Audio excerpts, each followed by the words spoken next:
All right, we have the 2020 Tracker 300 ATV. She's a liquid-cooled two-wheel drive bike in the 300cc class of mid-size quads. We've had it for a few months now. Changed the oil a couple times in it already. It's performed flawlessly. It is completely stock. We have put a few accessories on it, but mechanically it's a stock bike. And as far as the Walkaround goes, we put a back seat on it, which holds our helmets and gear and whatnot. Back seats are awesome to have, passengers and gear.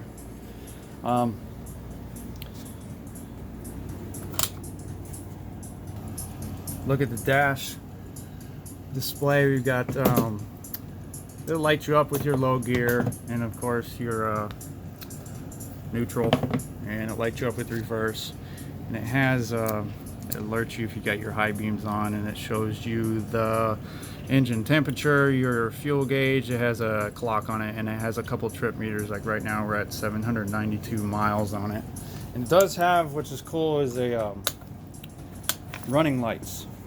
So it just puts out a little ambient light on the side lights, so it doesn't drain much wattage. So if you're at night, you flip the running lights on, there's just enough light that it's spitting out so you can see what's going on without running your bike on with the main headlights on. So it's nice to be able to turn it off and run these lights. And it has the standard high beam, low beam, and your start and override reverse to get your full power out of reverse, and the kill switch, and it has the hand assist parking brake. It's your standard throttle, and the cup holder does not come with it. Has the composite racks. These are nice for resting stuff on it, keep from scratching up your metal tubes. But you can, if you want to, take these composite racks off. We haven't found a need to do that. We store lots of coolers, people. Obviously there's a gun rack on there. And what I wish they would put a grill on the front of this thing, because that plastic is gonna get beat all to crap. It'd be nice if they put a metal grill that went around the frame of it. I think the Brute Force, which is the same machine as this, made by Kimco, I think they put a grill around the front of it, because the only difference between this machine and the Brute Force Kawasaki 300 is the trim on the plastic and how they trim it out. Otherwise it's the exact same bike mechanically. It does have the backup pull start, which I've done it, and it's actually pretty smooth and easy to start. Has a larger front tires than the rears, and the rears have that more sporty look, lower profile, and the rear of course has your lights and differential rear end. You can see you got two brake calipers. Normally there's two, because you have the foot brake is one, and then you also have the hand brake, which engages all the brakes, two fronts and the rear. So if you want full stopping power, just grab the front left brake there. And of course added on a hitch ball. You can put any size ball on there. It's a standard shank size. And the shocks are 5-way adjustable. I've already adjusted them to the stiffest setting, as we were out on a motocross track with this tracker, actually trying some jumps with it, some tabletops, stuff like that, and whoops, I was trying to keep it from bottoming out, and it did a pretty good job. It comes from the factory with the shocks on a middle setting. I put it on the all the way low setting, and it cruises like a Cadillac, like a Cloud. So it's a very smooth riding bike for being a mid-sized bike, and for only having a single swing arm rear end with a single rear shock. It really rides actually very comfortable. You could ride it all day. The gate shifter is easy to use. It goes in and out of gear easily, just like you want it to. Haven't had any issues with that. Haven't had any issues technically with anything. Oil's easy to access, and the oil window is a nice feature they have on there.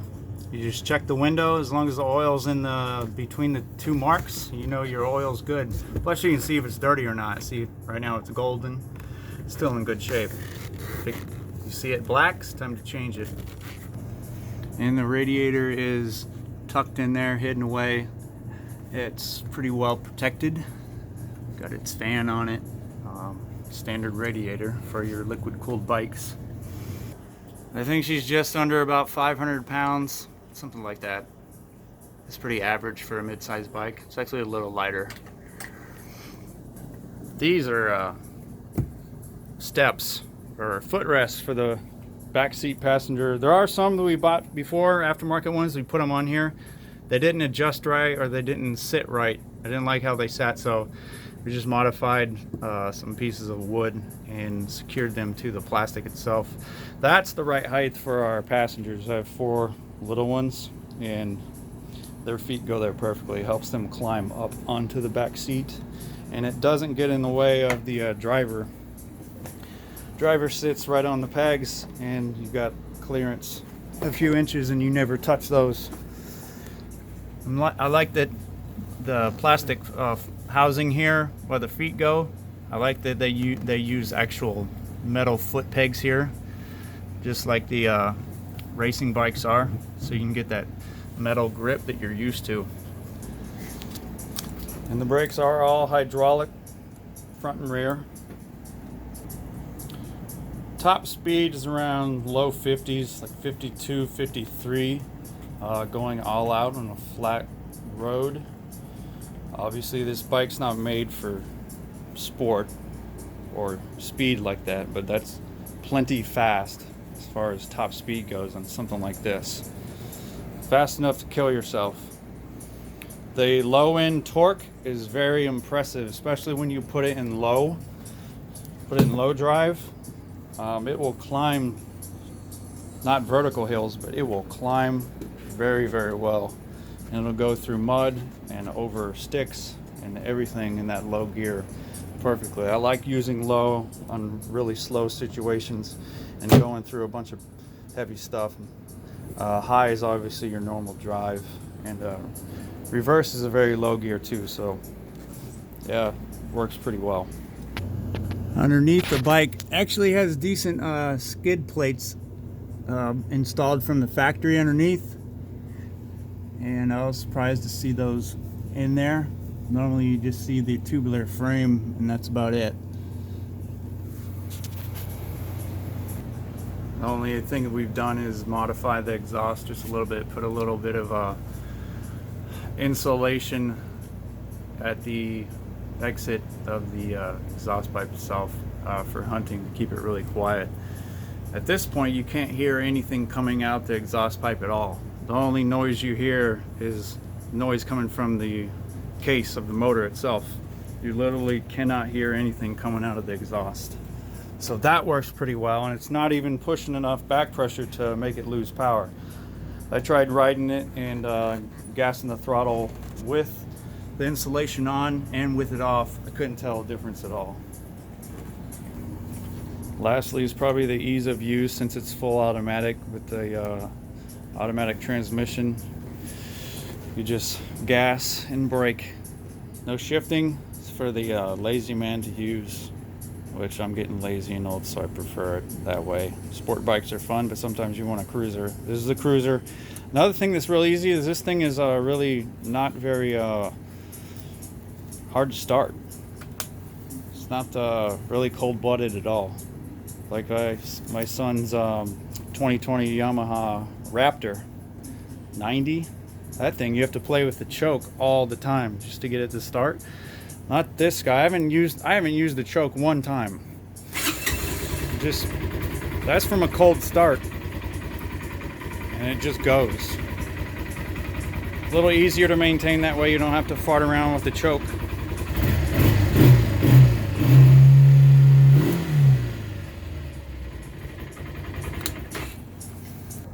Another thing you can't control are the rear brakes.